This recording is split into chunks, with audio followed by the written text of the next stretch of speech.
Tejo pressed his face against the cold window of the transport ship and watched the frozen moon grow larger. Keth 9 looked like a giant ball of ice floating in space. White storms swirled across its surface, and even from far away, he could see the thick clouds that covered the whole moon. His breath made fog on the window as the ship got closer to their new home. "Look at that pathetic human already fogging up the glass," said a deep voice behind him. Tejo turned around and saw Grix, the tall reptilian commander of their mission. Grix had dark green scales that looked like armor, and his yellow eyes stared at Tejo with disgust. "Can't even handle the air conditioning on this ship. How? Do you think you'll survive on Keth 9? Other aliens in the transport ship laughed at Grix's joke. The Vorthak soldiers made hissing sounds that meant they found something funny. Their thick tails hit the metal floor as they moved around. The Nexari team members made musical chiming sounds with their crystal bodies. To them, it also meant laughter, but it sounded prettier than the Vorthak hissing. Tejo said nothing and went back to looking out the window. He had heard jokes like this for the whole 3-week journey from Earth. Every alien on the ship thought humans were weak. They thought humans would be the first to die on the frozen moon. Tejo knew they might be right, but he wasn't going to give up before he even tried. The ship's computer announced their arrival with a cold electronic voice. "Approaching Keth 9 landing zone. Current surface temperature, -173 degrees. Wind speed, 42 kilometers per hour. Storm system approaching from the north." Tejo felt his stomach drop. He had read about Keth 9's weather, but hearing the actual numbers made everything real. Earth's coldest places were warm compared to this moon. He touched the communication device on his wrist and thought about calling his family back home. But what would he say? That he was scared? That maybe the aliens were right about humans being too weak? The ship landed with a loud thud that shook everyone inside. Through the windows, Tejo could see the mining base they would call home. It looked like a collection of metal boxes connected by covered walkways. Steam came out of vents on the day. Buildings showing where the heating systems worked to keep the insides warm. Beyond the base, he could see the mining equipment already set up by robot workers who had arrived months earlier. Commander Grix stood up and his scales made clicking sounds as he moved. He was almost 3 meters tall and had to bend down to avoid hitting his head on the ship's ceiling. "Listen up, everyone," he said in his rough voice. "This is a simple operation. We dig, we collect, we ship the materials back to the Galactic Council. The Vorthak and Nexari will handle the primary mining operations. Humans will work support roles only." A Nexari named Zilk spoke up. Her crystal body caught the light and threw rainbow colors around the ship. "Support roles? What kind of support?" Her voice sounded like music, but Tejo could hear the doubt in it. "Basic maintenance, food preparation, data entry," Grix replied. "Things they can do indoors where it's warm and safe." He looked directly at Tejo. "We can't risk having humans freeze to death in the first week. The Galactic Council would blame me for poor planning." Tejo felt anger rise in his chest, but he kept quiet. He wasn't the only human on the mission. There were 12 humans total, including Park Minsu, who was a mining engineer like Tejo. Lee So-young was their communications expert, and she had already proven herself during the journey by fixing problems the alien technicians couldn't solve. But apparently, none of that mattered now. The ship's doors opened with a loud hiss, and cold air rushed inside. Even with the ship's heating system still running, the temperature dropped fast. Tejo could feel the cold trying to get through his thick jacket. His breath turned to white clouds immediately, and his fingers started to feel numb even inside his gloves. The aliens didn't seem bothered by the cold at all. The Vorthak actually looked more comfortable than they had during the warm journey through space. Their scales seemed to get thicker, and their movements became quicker. The Nexari made happy chiming sounds as the cold air hit their crystal bodies. For them, the cold was like a comfortable room temperature. "See?" Grix said, watching Tejo shiver. The humans are already struggling and we haven't even left the ship yet. He walked past Taeho toward the door. Try not to freeze before we get to the base. I don't want to carry your body. The group walked from the ship to the main base building. The distance was only about 50 meters, but the wind made it feel much longer. Taeho pulled his jacket tighter around his body and tried to walk faster. The cold air hurt his lungs. When he breathed and his eyes started to water, the tears felt like they might freeze on his face. Inside the base, the heating system made the air warm enough to survive, but it wasn't comfortable. Taeho guessed the temperature was just above, freezing. The aliens had set the heat low to save energy, since they didn't need much warmth anyway. The humans would have to deal with being cold all the time. Commander Grix gathered everyone in the main room. Your living quarters are through that door, he said, pointing to the left. Humans on the lower level, Vorthak and Nexari on the upper levels. Work schedules are posted on the wall computer. Food supplies are in the kitchen area. He paused and looked at the humans again. Remember, humans are not allowed outside without permission and escort. This is for your own safety. After Grix dismissed them, Taeho walked to the lower level with the other humans. Their rooms were small and cold, with thin walls that didn't keep out much sound. He could hear the heating system working hard, making clicking and humming noises all the time. Through his small window, he could see the mining equipment outside, already covered with a thin layer of ice. That night, Taeho lay in his narrow bed and listened to the wind outside. It sounded angry, like it wanted to break into the base and freeze everyone inside. He thought about his home in Korea, where winter was cold but nothing like this place. He thought about his grandmother, who had always told him stories about surviving harsh winters when she was young. She used to say that staying warm wasn't just about having the right clothes or the best heating system. There were other ways, older ways, that people had used for thousands of years. As he drifted off to sleep, Taeho could almost hear his grandmother's voice telling him those old stories. Maybe there was something in those stories that could help him here. Maybe the aliens were wrong about humans being too weak for this frozen moon. Maybe they just didn't understand what humans were really capable of when they had to survive. The first morning on Keth 9 was terrible for everyone, but the humans suffered the most. Taeho woke up because his teeth were chattering so hard they made noise. The heating system in his room had stopped working during the night, and frost covered the inside of his window. He could see his breath in the air, and his blanket felt stiff from the cold. He got dressed quickly and went to find the other humans. Minsu was in the hallway, hitting the wall heater with his fist and cursing in Korean. "This piece of junk stopped working 3 hours ago," he said when he saw Taeho. "I've been awake since then trying to fix it." So Young came out of her room wrapped in 2 blankets. Her lips looked blue and she was shivering badly. "My heater died too," she said. "I think something is wrong with the whole system down here." They found the other 9 humans gathered in the common area, all looking cold and miserable. Everyone was wearing every piece of clothing they had brought, but it wasn't enough. The base's main heating system was working fine on the upper levels, where the aliens lived, but the lower level was like a freezer. Taeho went to find Commander Grix to report the problem. He found the Vorthak commander in the control room looking comfortable in the warm air. Grix was studying mining reports on a computer screen and didn't look up when Taeho entered. "Commander, the heating system on the lower level isn't working," Taeho said. "All the humans are freezing." Grix finally looked at him with those yellow eyes. "The maintenance robot will check it when it has time," he said, sounding bored. "Until then, put on more clothes or exercise to stay warm."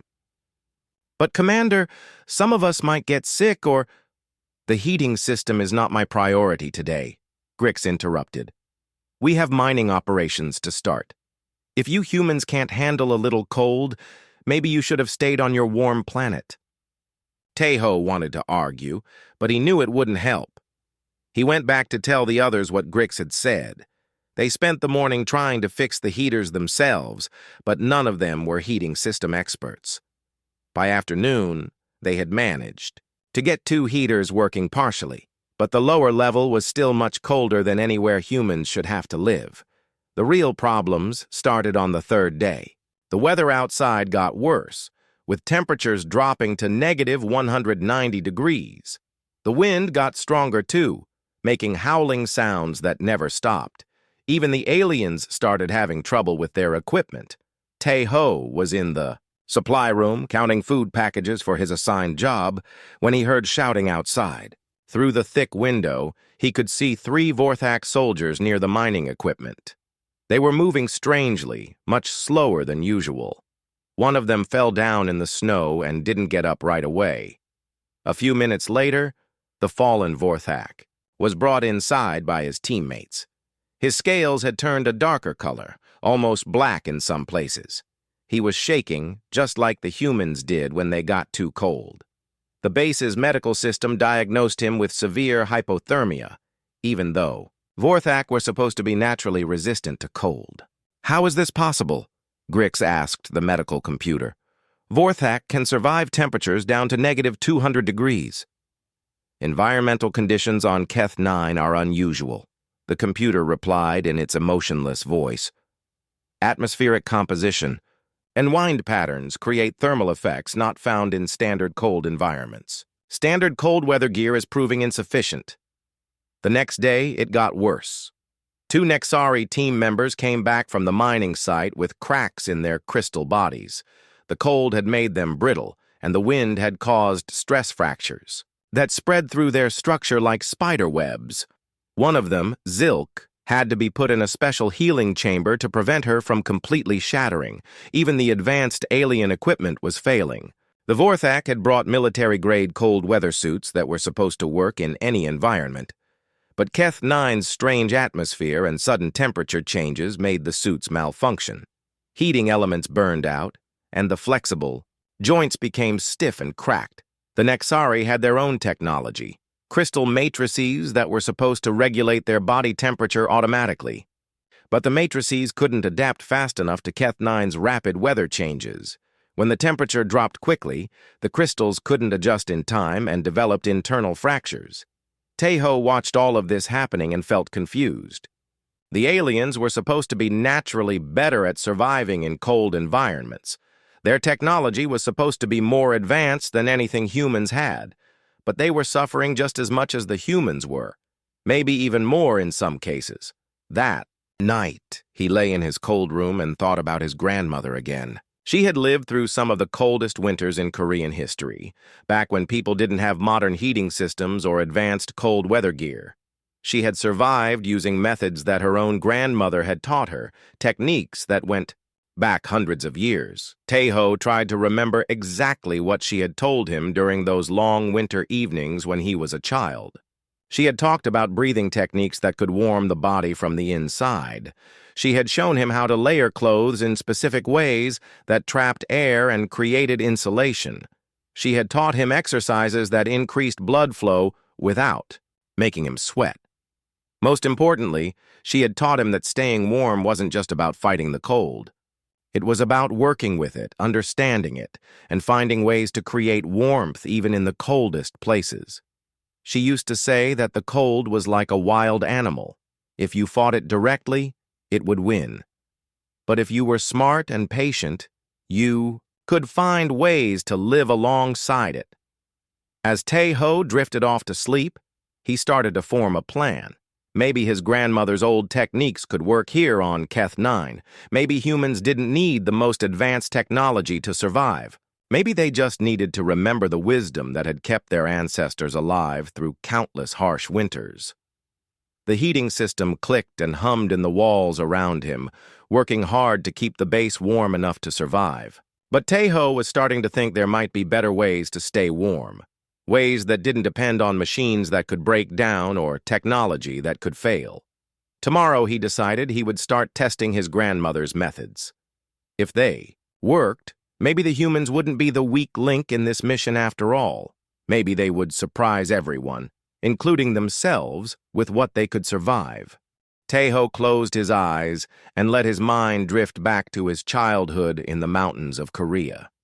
He could almost smell the wood smoke from his grandmother's old house and feel the warmth from her kitchen stove. Grandmother Kim Hae-sun had been a small woman, but she was tougher than anyone he had ever known. She had lived through wars, famines, and winters that killed many people, but she had survived them all. The winter of 1951 was the story she told most often. Taeho had been young when he first heard it, but his grandmother made him listen carefully every time she told it. The war had destroyed everything, she would say, stirring soup on her stove. No electricity, no gas, no coal for heating. The snow was deeper than a person's height, and the cold was so terrible that people died in their own beds. In that winter, his grandmother had been 19 years old and alone in a mountain village. The government couldn't help anyone because they were too busy fighting the war. Most people had fled to warmer places, but she had stayed to take care of her sick mother. They had no fuel for heat and no warm clothes except what they could make themselves. "I thought I would die," she had told Taeho. "But my own grandmother had taught me secrets that her grandmother had taught her. Old ways of staying warm that people had used for thousands of years, long before anyone invented heating systems." The first secret was about breathing. When you breathe normally, you waste the warmth, his grandmother had explained, showing him the technique. But if you breathe deeply and slowly, you can warm your whole body from the inside. She had taught him to breathe in through his nose for 4 counts. Hold the air in his lungs for 4 counts, then breathe out through his mouth for 8 counts. "The long exhale warms your blood," she said. "Do this 30 times, and you will feel heat in your fingers and toes." The second secret was about layering clothes in the right way.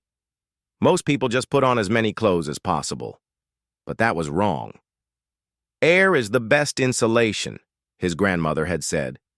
"You want a trap, warm air close to your body, but you also need to let moisture escape. If your clothes get wet from sweat, you will freeze." She had shown him how to wear a thin, breathable layer next to his skin, then add layers that trapped air but didn't absorb moisture. The outer layer had to protect against wind, but still let air move through it. "Never wear cotton when it's very cold," she had warned. "Cotton kills when it gets wet." The third secret was about creating heat with muscle contractions. "Your muscles are like little heaters," she had explained. "But most people don't know how to use them correctly." She had taught him exercises that made his muscles work without making him sweat. Small, controlled movements that increased blood flow and generated heat throughout his body. But the most important secret was mental. "The cold will try to defeat your mind first," his grandmother had said. "It will make you panic, make you think you're dying, make you give up. But if you stay calm and remember that humans have survived worse cold for thousands of years, you can outlast anything." During that terrible winter in 1951, his grandmother had used all these techniques to keep herself and her mother alive. They had lived in one small room with no heat, except what they could generate with their own bodies. She had made clothes from old blankets and scraps of fabric, layering them according to the old methods her grandmother had taught her. When spring finally came, they were still alive while many other people had frozen to death in houses that had modern heating systems. The heating systems had failed, but the old knowledge had worked. Now, lying in his cold room on Keth 9, Taeho started to practice his grandmother's breathing technique. He breathed in slowly through his nose, counting to 4. He held the air in his lungs and counted to 4 again. Then he breathed out through his mouth for 8 slow counts, feeling the warm air flow over his lips. After 30 breaths, he could feel a difference. His hands and feet, which had been numb from the cold, started to tingle with warmth. His heart beat a little faster, pushing warm blood through his body. It wasn't enough to make him comfortable, but it was definitely helping. He got out of bed. and started doing the muscle exercises his grandmother had taught him. Small contractions of his leg muscles, then his arms, then his core. Nothing dramatic enough to make him sweat, but enough to generate heat and get his blood flowing. After 10 minutes of these exercises, combined with the breathing technique, he felt warmer than he had since arriving on Keth 9. The next morning, Taeho woke up earlier than usual and felt better than he had in days.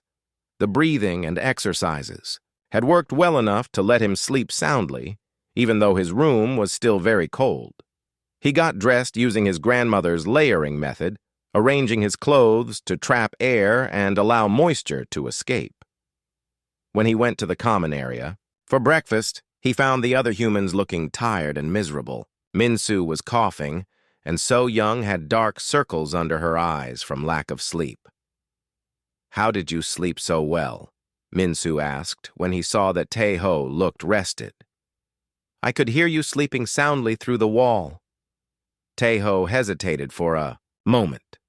The techniques his grandmother had taught him seemed too simple, too old-fashioned to work in this high-tech environment, but the evidence was clear.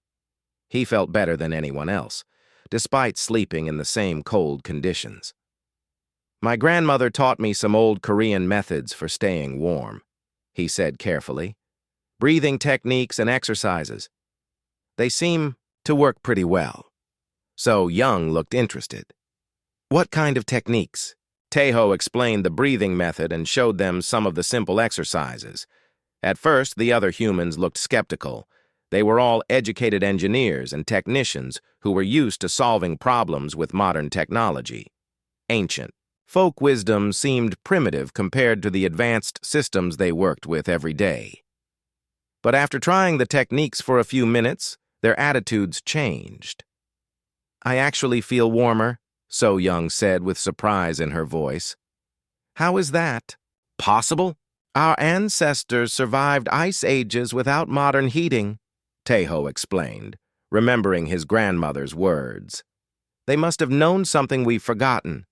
That day, while the aliens continued to struggle with their failing equipment and increasing cold injuries, the humans started learning their own traditional methods for surviving extreme cold. They practiced the breathing techniques during their work breaks and helped each other layer their clothes more effectively. By evening, even the humans who had been most skeptical had to admit that the old methods were helping. They slept better that night, and for the first time since arriving on Keth 9, they woke up feeling ready to face another day on the frozen moon. Taeho lay in his bed that night and felt grateful to his grandmother, even though she had been dead, for 5 years. Her wisdom was keeping him alive in a place she could never have imagined, proving that some knowledge was more valuable than any advanced technology. 2 weeks after starting his grandmother's techniques, Taeho was working longer shifts than any of the aliens on Keth 9, while the Vorthak and Nexari struggled with equipment failures and cold-related injuries.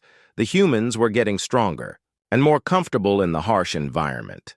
Taeho had taught the breathing and exercise techniques to all 11 other humans on the base.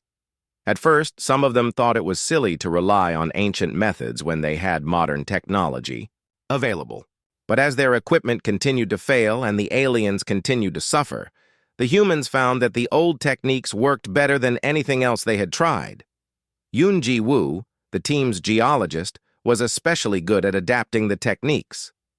She had grown up in northern Korea and remembered some similar methods her own family had used. "My grandfather used to do breathing exercises like this during the winter," she said while they practiced together in the cold common room. "He said it was better than any heater because it never broke down." Choi Dae-sung, their maintenance specialist, took a different approach. He combined the traditional techniques with modern materials from their supplies. Instead of just wearing the standard issue cold weather gear, he layered different materials according to the principles Taeho had learned from his grandmother. He used thin synthetic fabrics that breathed well, middle layers that trapped air, and outer shells that blocked wind but allowed moisture to escape. The aliens designed their gear to fight the cold directly, Dae-sung explained while showing the others his improved clothing system. But your grandmother's method works with the cold instead of against it.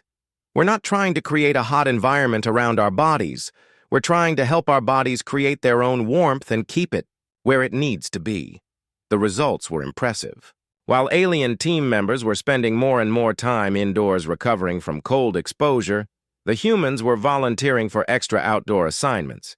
Their shift schedules, which had originally been shorter than the aliens because everyone expected humans to be weaker, were now longer than anyone else's. Commander Grix noticed the change but didn't understand what was causing it. The humans seemed to be adapting better than expected, he told his Vorthak subordinates during a meeting that Tai-Ho overheard. Perhaps their cold tolerance is better than our intelligence reports suggested. But it wasn't about cold tolerance. At all. The humans were still just as sensitive to cold as they had always been. The difference was that they were learning to work with their bodies instead of depending entirely on external heating systems. When their technology failed, they had backup methods that had been tested over thousands of years. The breakthrough came during the third week, when a massive storm hit the base.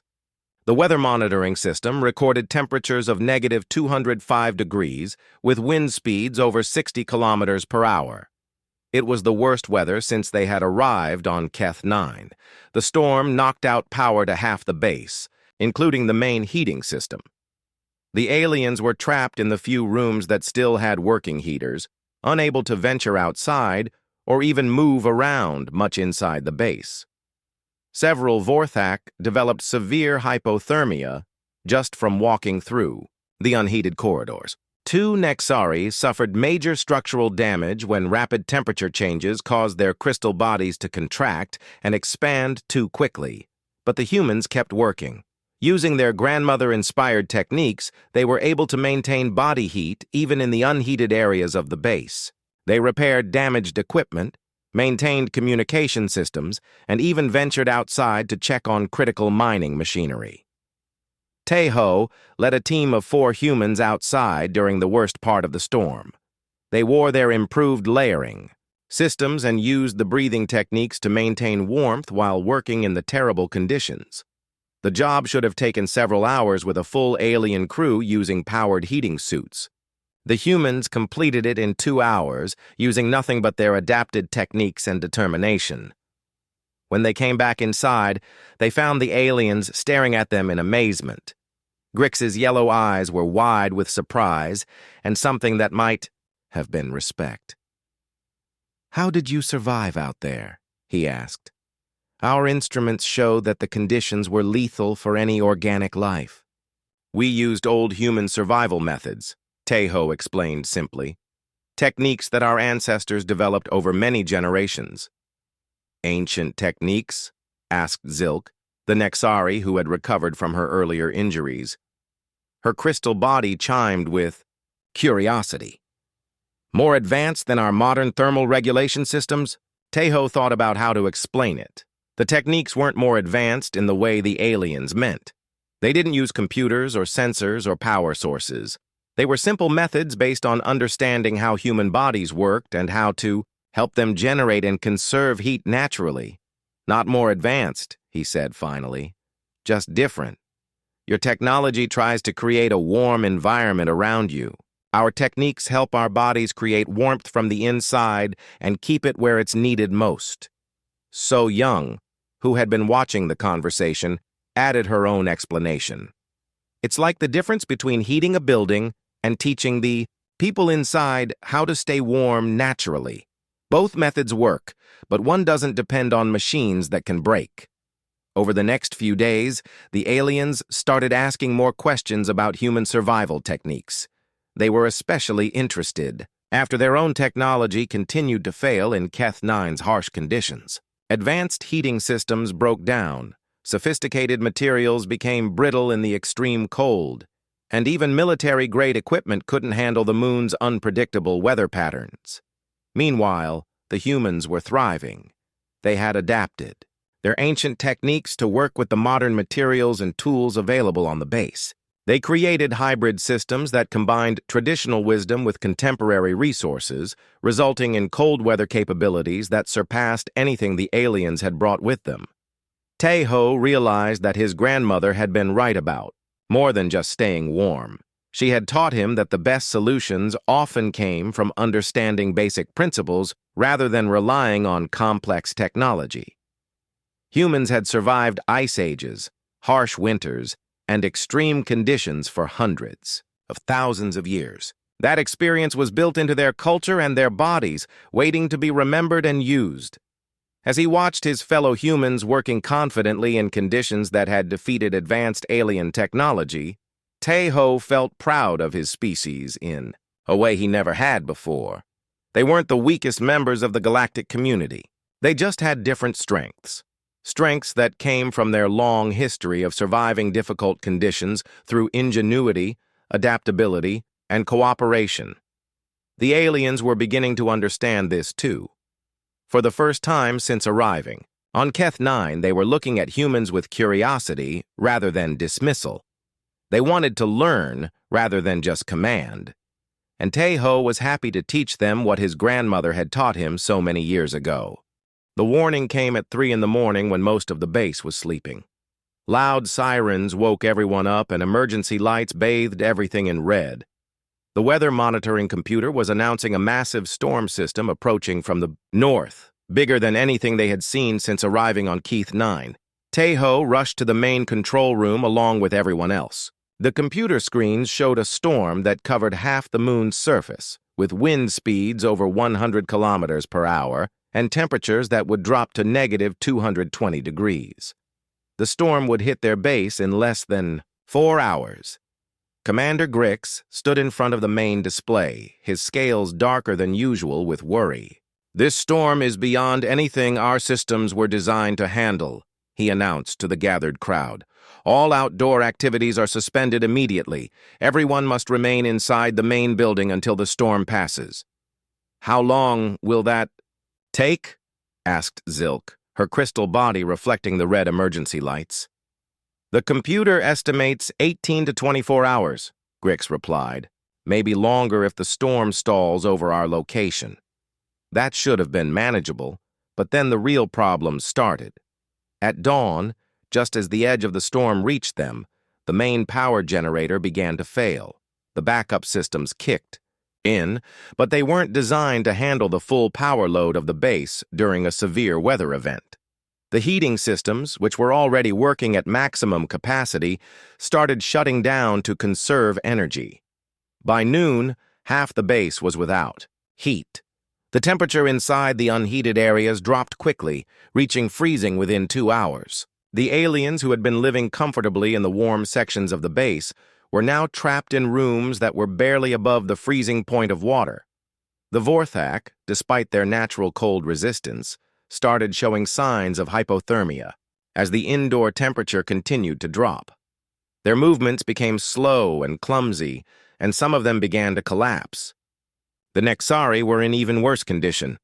The rapid temperature changes caused stress fractures throughout their crystal bodies, and several of them were in danger of completely shattering. "We need to evacuate to the emergency shelter," Grix said during an emergency meeting in the control room, which was one of the few areas still receiving power. "It has its own independent heating system." The emergency shelter was located 200 meters from the main base. In normal conditions, it would be an easy walk. But with the storm raging outside and temperatures at deadly levels, it might as well have been on the other side of the moon. "Our cold weather suits are not functioning properly in these conditions," reported the Vorthak equipment specialist. "Half of them have power failures and the others are showing heating element malfunctions. We estimate a 70% casualty rate if we attempt to move everyone to the shelter." "What about using the covered walkways?" asked So Young, the E. "Walkways lost their heating 3 hours ago," Grix replied. "They're now as cold as the outside environment." The aliens looked at each other with growing panic. They had advanced technology, military training, and natural advantages in cold environments, but none of it was enough for the conditions outside. Some of the Vorthak were already unconscious from hypothermia, and the conscious ones were too, weak to make a dangerous journey through the storm. Tejo had been listening to the discussion while practicing his grandmother's breathing techniques to stay warm in the cold control room. The human sections of the base had lost heat first, so he and the other humans had been dealing with freezing conditions for hours. But they were still functional, still able to think clearly and move normally. "We can make the trip to the emergency shelter," Tejo said quietly. Everyone turned to look at him. Grix's yellow eyes showed disbelief. "Human, you can barely survive. Normal conditions on this moon. You certainly can't survive in the middle of the worst storm we've ever recorded. We've been surviving in conditions almost this bad for hours already," Tejo replied. "Our section of the base has been without heat since early this morning. We've been using traditional techniques to stay warm, and they're working." "Traditional techniques?" Grix's voice was skeptical. "What kind of traditional techniques could possibly work in these conditions?" Tejo explained quickly about the breathing methods, the layering systems, and the exercises his grandmother had taught him. He showed how the humans had adapted these ancient techniques to work with modern materials. Several aliens looked confused, as if the idea of surviving without advanced technology was impossible to understand. "Even if your techniques work for humans," said a Nexari engineer named Vex, "they cannot work for us. Our physiology is completely different." "Some of the principles might transfer," Tejo said. "The layering concepts could help prevent your crystal matrices from fracturing. The breathing techniques might help Vorthak regulate their metabolism better. But there wasn't time to teach complex techniques to aliens who had never needed them before. The aliens were getting weaker by the hour, and some of them were in immediate danger of dying from the cold. "Let us go to the emergency shelter and get it ready," Tejo proposed. "Then we can come back and help transport everyone else, one small group at a time." "Absolutely not," Grix said immediately. "I will not send humans to their deaths in a futile rescue mission." "Commander, with respect, we're not asking for permission," Minsu said, stepping up beside Tejo. "We're volunteering. If we don't try, everyone dies anyway when the power runs out completely." So Young nodded in agreement.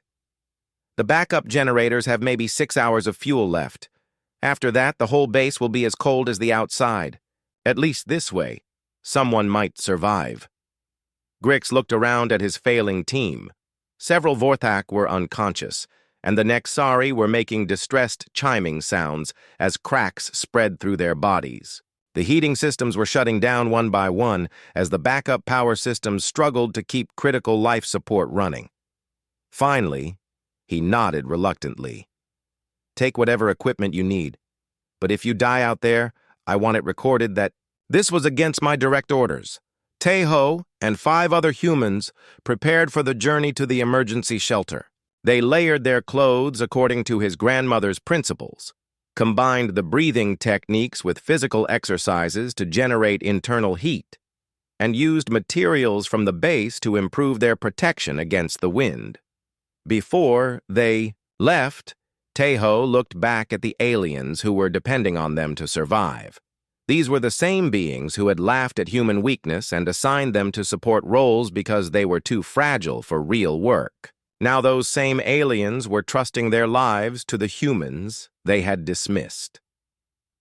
As he opened the door to step into the howling storm, Tejo thought about his grandmother surviving that terrible winter in 1951. She had been alone with limited resources, but she had endured conditions that killed many others. Now he was carrying her wisdom into an environment she could never have imagined, trusting that the principles that had saved her would save all of them. The wind hit him like a physical blow, and the cold tried to steal his breath away. But he started his grandmother's breathing pattern, felt his body respond with warmth from within, and stepped out into the storm to save the lives of those who had thought he was too weak to survive. The journey to the emergency shelter took 45 minutes instead of the usual 5-minute walk. The storm was so violent that Tejo and his team had to stop every few meters to rest and reorient themselves. The wind tried to knock them down, and the cold attacked their exposed faces like needles made of ice, but his grandmother's techniques worked. The breathing exercises kept their core body temperature stable, while the layering system they had developed protected them from the worst of the wind and cold. When Ji-Woo started to stumble from exhaustion, the others helped her maintain the breathing rhythm until her strength returned. When Dae-sung's face mask froze solid with ice, they used body heat generated through muscle exercises to melt it clear. The emergency shelter was buried under 2 meters of snow when they finally reached it. They had to dig for 20 minutes to find the entrance, working in shifts so no one got too tired or too cold. Inside, the shelter's independent heating system was still functioning, creating a warm refuge in the middle of the deadly storm. Tae-ho used the shelter's communication system to contact the main base. "We're here and the shelter is secure," he reported to Commander Grix. "The heating system is working perfectly. We can accommodate everyone, but we need to transport people in small groups."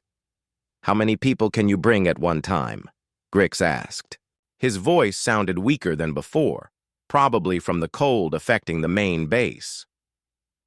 Tae-ho discussed it with his team. They were tired from the first journey, but they were all still functional. The techniques had worked well enough to keep them in good condition despite the terrible weather. "We can escort 3 aliens at a time," he decided. "Any more than that, and we won't be able to help if someone gets in trouble during the trip." The first rescue group was the most challenging. They brought 3 unconscious Vorthak, who had to be carried on improvised stretchers. The humans took turns carrying the heavy reptilian bodies, while maintaining the breathing patterns that kept them warm. The journey took over an hour because they had to move slowly and carefully, but all 3 Vorthak survived the trip and began recovering as soon as they reached the warm shelter. The second group included Zilk and 2 other Nexari, whose crystal bodies were developing dangerous stress fractures. Tae-ho had studied their physiology during the preparation time and realized that rapid temperature changes were causing their problems. He wrapped them in materials that would moderate the temperature changes during the journey, creating gradual transitions instead of shocking thermal shifts. "This layering principle you use is fascinating," Zilk told him during the trip, her voice chiming through the storm. "We never considered that insulation could work for crystalline structures the same way it works for organic bodies." By the 4th rescue trip, word had spread throughout the Galactic Mining Consortium about what was happening on Keth 9. The humans were not just surviving conditions that had defeated advanced alien technology. They were actively rescuing their alien teammates using ancient techniques that predated space travel by thousands of years. Commander Grix was in the last group to be evacuated. By then, the main base was completely without heat, and the temperature inside had dropped to -40 degrees. Grix was barely conscious when Tae-ho and Min-soo arrived to get him. His scales turned dark with cold and his movements reduced to weak trembling. "I was wrong about humans," Grix whispered as they helped him walk through the storm to the shelter. "Your species is much stronger than our intelligence reports indicated." "We're not stronger," Tae-ho replied, supporting the heavy Vorthak commander through the wind and snow. "We're just different. We've learned different ways to survive." When everyone was safely in the emergency shelter, the atmosphere was unlike anything that had existed on Keth 9 before. Aliens who had spent weeks dismissing human capabilities were now watching in amazement as the humans continued to function normally in conditions that had nearly killed everyone else. The Vorthak soldiers, once they recovered from their hypothermia, wanted to learn the breathing techniques that had kept the humans warm. Tae-ho spent hours teaching them the 4-count inhale, 4-count hold, 8-count exhale pattern that his grandmother had shown him. The Vorthak physiology was different from humans, but the basic principles of using breath to regulate body. Temperature worked for them too. "In our military training, we learned to fight the cold," explained one of the Vorthak sergeants while practicing the breathing exercise. "We use technology and aggression to defeat environmental challenges, but your method works with the body's natural systems instead of fighting against them." The Nexari were fascinated by the layering principles. Their crystal bodies had always been vulnerable to thermal stress, but they had tried to solve the problem with complex technological solutions.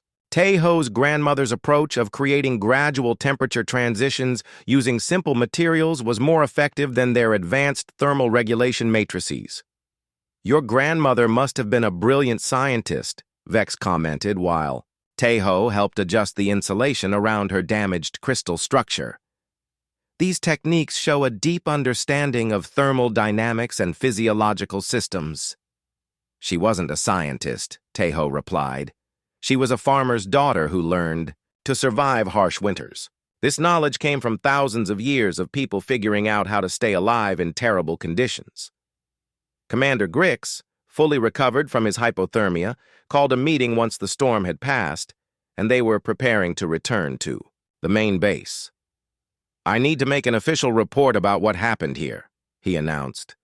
"The Galactic Council will want to understand how humans were able to succeed where our advanced technology failed." He looked directly at Taeho.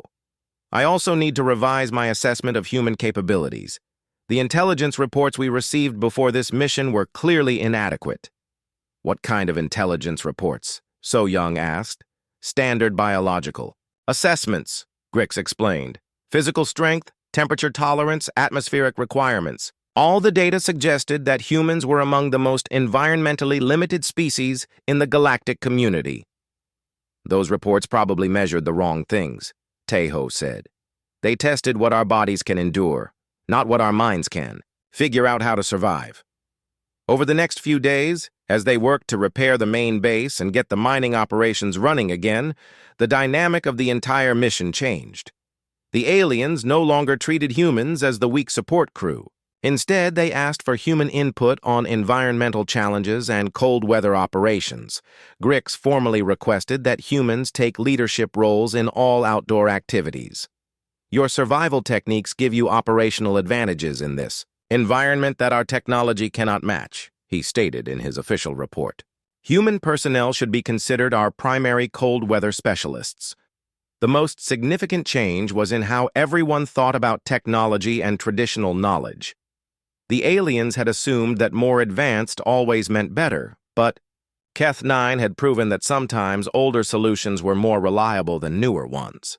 Taeho's grandmother had been dead for 5 years, but her wisdom was now being studied by species from across the galaxy. The techniques she had learned from her own grandmother during Korea's harsh winters were being adapted for use on alien worlds with different atmospheres and different challenges.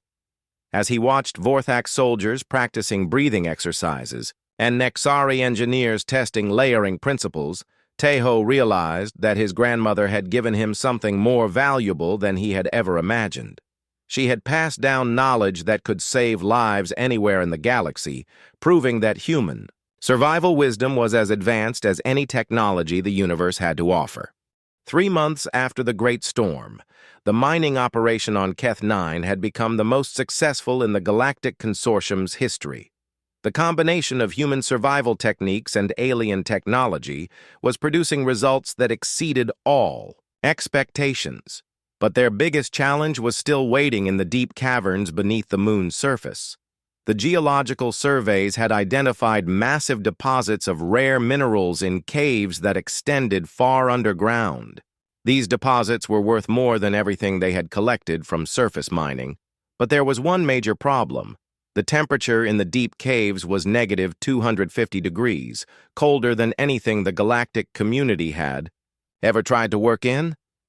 "The deep caverns are beyond the operational limits of any known life form," the mission's chief scientist, a Nexari named Quix, explained during a planning meeting. "Even our most advanced environmental suits cannot maintain safe conditions at those temperatures." Commander Grix, who had developed genuine respect for human capabilities, looked at Taeho hopefully. "Is it possible that your traditional techniques could work in such extreme conditions?" Taeho thought about it carefully. Negative 250 degrees was colder than anything humans had ever encountered naturally on Earth. It was colder than the coldest places in Antarctica, colder than anywhere humans had ever lived or worked. But his grandmother's techniques weren't just about surviving specific temperatures, they were about understanding how to help the human body generate and conserve heat under any conditions. "I don't know if it's possible," he admitted, "but I think we should try to find out." The first step was testing. Tae-ho and volunteer teams of humans spent weeks in the base's environmental chambers, gradually adapting their techniques to work in colder and colder conditions. They discovered that the principles his grandmother had taught him could be pushed further than anyone had imagined. The breathing techniques could be modified to generate more internal heat by changing the rhythm and depth of breathing. The layering systems could be improved by using new materials the aliens had brought from their home worlds. The muscle exercises could be intensified to create more warmth without causing dangerous sweating. But the most important discovery was mental. Tae-ho realized that his grandmother's lessons about staying calm and focused in extreme conditions were just as important as the physical techniques. The deep caves would test their minds as much as their bodies. "Fear makes you weak," he told the human volunteers, remembering his grandmother's exact words. "If you panic in extreme cold, your body will shut down even if it could have survived. But if you stay calm and trust the techniques, your body will do things you didn't think were possible." After 2 weeks of testing and preparation, they were ready for the first expedition into the deep caverns. The team consisted of 6 humans led by Tae-ho, with support from Dae-sung, who had become an expert at adapting traditional techniques to modern materials. They descended into the caves using a combination of human methods and alien equipment. Their breathing apparatus was designed to warm incoming air using body heat, based on principles from Korean mountain climbing techniques. Their clothing systems used advanced alien materials arranged according to his grandmother's layering wisdom. Their heating systems were minimal backup units. Most of their warmth would come from their own bodies. The descent took 4 hours. As they went deeper, the temperature dropped steadily until their instruments showed negative 230 degrees. At that point, the alien-made instruments started malfunctioning from the cold, but the humans were still functioning normally. "How do you feel?" Tae-ho asked Ji-woo over the communication system. "Cold, but stable," she replied. "The breathing is working well, and I can still feel my fingers and toes." At negative 240 degrees, they reached the first chamber, containing the valuable mineral deposits. The cavern was enormous, filled with crystalline formations that glowed with their own internal light. It was one of the most beautiful sights any of them had ever seen, but also one of the most dangerous places any human had ever worked. They began collecting samples and setting up mining equipment, working in carefully timed shifts to avoid exhaustion. The breathing techniques had to be maintained constantly, and they helped each other stay focused when the extreme conditions started to affect their concentration. The real test came when they reached the deepest chamber, where temperatures hit negative 250 degrees exactly. At this point, most of their electronic equipment stopped working entirely. Their communication systems failed, their lighting systems dimmed to almost nothing, and their backup heating units shut down automatically to prevent internal damage. But the humans kept working. In the near-total darkness of the deep cave, lit only by the natural glow of mineral formations, they used techniques that were thousands of years old to survive in conditions that no human in history had ever faced. Tae-ho thought about his grandmother, working in that freezing farmhouse during the winter of 1951. She had survived with no modern technology, no advanced equipment, nothing but knowledge passed down through generations and the determination to keep going. Now her great-grandson was using that same knowledge in a place she could never have imagined, but the principles were exactly the same. When they emerged from the deep caverns 6 hours later, they brought with them mineral samples worth more than the entire previous mining operation. But more importantly, they had proven that humans could work in conditions previously thought impossible for any organic life. Commander Grix was waiting for them at the cave entrance with a full medical team, expecting to treat severe hypothermia and frostbite injuries. Instead, he found 6 humans who were tired but healthy, carrying containers full of the most valuable minerals in the known galaxy. The temperature readings we received from your equipment showed negative 250 degrees, he said, in amazement. How did you survive that? My grandmother's techniques, adapted for the worst conditions we've ever faced, Tejo replied simply. The same principles that kept humans alive during Earth's ice ages work just as well in caves on alien moons. News of the successful deep cavern expedition spread throughout the galactic community within days. Mining consortiums from dozens of worlds sent representatives to Keth 9 to learn about human cold weather techniques. The Galactic Council issued official statements recognizing humans as the premier environmental specialists in extreme cold conditions. But for Tai Ho, the most meaningful recognition came from his alien teammates. Grix, who had once dismissed humans as too weak for real work, now insisted that no major cold weather operation should proceed without human leadership. The Vorthak soldiers practiced his grandmother's breathing techniques as part of their regular training. The Nexari engineers had incorporated layering principles into their equipment designs. Your species has taught us something important, Zilk told him while they prepared for the next deep cavern expedition. We assumed that surviving extreme conditions required the most advanced technology available, but you showed us that sometimes the most advanced solutions are also the oldest ones. As Tai Ho prepared to descend into the deep caves again, he carried with him not just the technical knowledge his grandmother had taught him, but also her spirit of determination and her understanding that humans could survive anything if they remembered their strengths and worked together.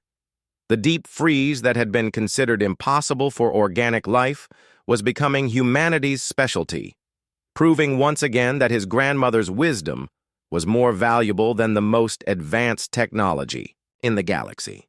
6 months later, the Keth 9 mining station had transformed into something nobody could have imagined when the mission began. What started as a simple resource extraction operation had become the galactic community's premier training center for extreme environment survival. Representatives from 47 different species had visited the station to learn what were now officially called Grandmother Kim's methods. Tejo stood in the new training facility, watching a mixed class of Vorthak soldiers, Nexari engineers, and beings from species he had never heard of before. They were all practicing the breathing techniques his grandmother had taught him during those long winter evenings in Korea. The sight still amazed him. Aliens from across the galaxy learning, wisdom that had been passed down through generations of Korean farmers and mountain villagers.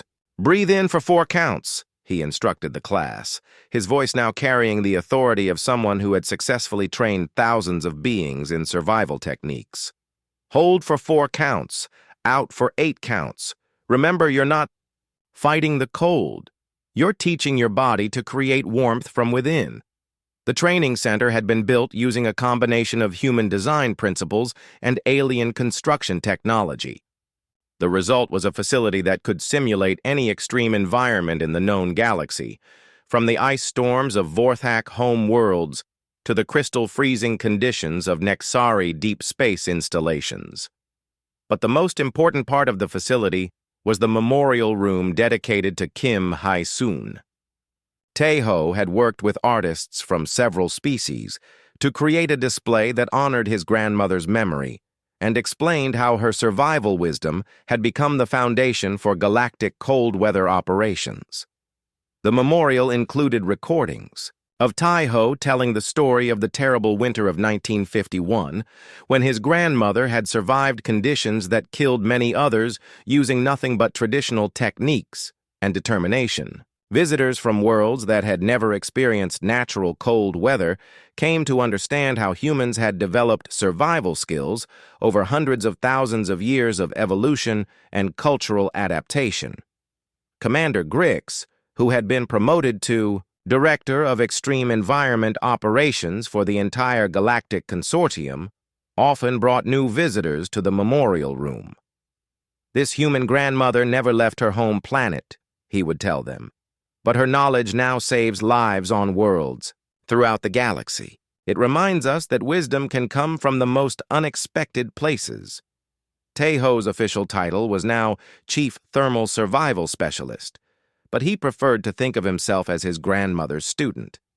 Every technique he taught, every method he developed was based on the principles she had shared with him.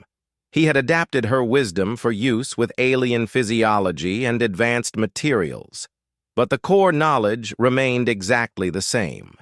The success of Grandmother Kim's methods had changed how the galactic community thought about environmental adaptation. Before Keth-9, most species relied almost entirely on technology to survive in hostile conditions. If their equipment failed, they were helpless. But humans had shown them that biological and cultural adaptation could be just as effective as the most advanced engineering mining operations throughout the galaxy now employed human cold-weather specialists as standard procedure. The techniques developed on Keth-9 had been adapted for use in dozens of different extreme environments, from the perpetual winter of gas giant moons to the frozen outer edges of solar systems. But Taeho's proudest achievement was the communication link he had established with Earth. Once a month, he recorded detailed reports about the work being done on Keth-9 and transmitted them back to his home planet. These reports were studied by universities, military organizations, and survival experts around the world. More importantly, he had arranged for copies of all the traditional survival knowledge being used in space to be sent back to Korean cultural preservation societies. His grandmother's techniques, which might have been forgotten as Korea modernized and urbanized, were now being documented and taught to new generations. The monthly report he was preparing today was special because it marked the first anniversary of the Deep Cavern expeditions. In the past year, human-led teams had successfully established mining operations in conditions that had been considered impossible for organic life. They were now working regularly in temperatures as low as -260 degrees, pushing the boundaries of what anyone thought biological beings could survive. "Grandmother," he said quietly while recording his report, speaking in Korean as he always did when addressing her memory. "Your wisdom has traveled further than you ever could have imagined. The breathing techniques you taught me during those cold nights in our mountain village are now being used by aliens on worlds you never knew existed." He paused, looking out the window at the mining operations that continued around the clock in Keth-9's harsh environment.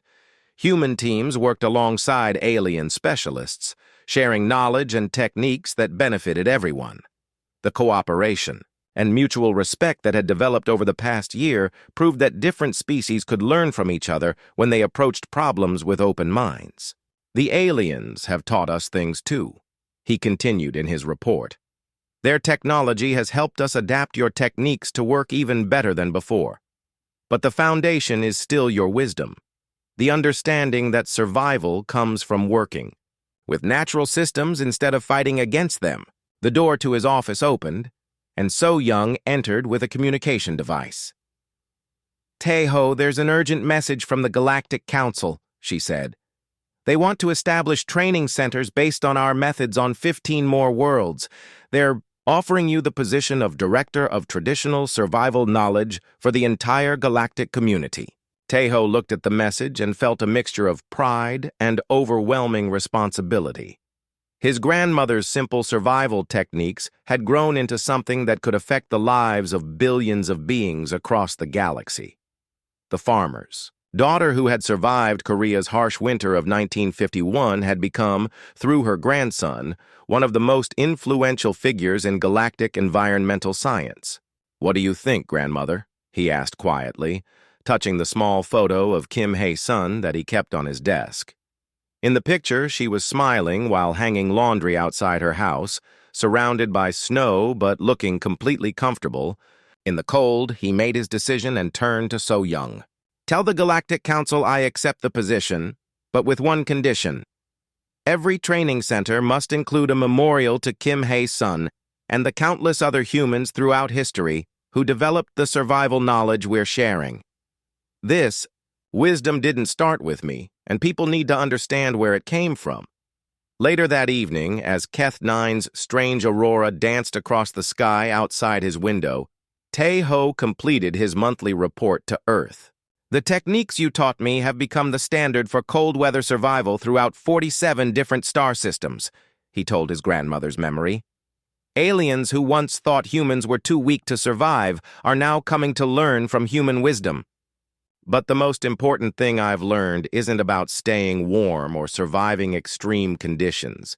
It's about the value of knowledge that gets passed down from one generation to the next. You gave me something more precious than any advanced technology. The understanding that humans can survive anything if they remember their strengths and work together."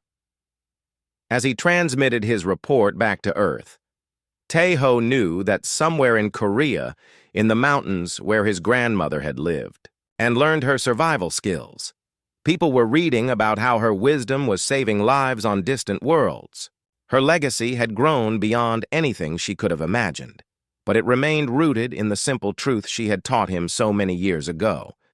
With the right knowledge, determination, and respect for the natural world, humans could survive and thrive anywhere in the universe. The frozen moon of Keth 9 continued its endless orbit around its distant star, but it was no longer a place where the cold ruled supreme. Thanks to an old woman's wisdom and her grandson's determination to honor her memory, it had become a place where warmth could be found even in the deepest freeze, proving that some knowledge is truly timeless and universal.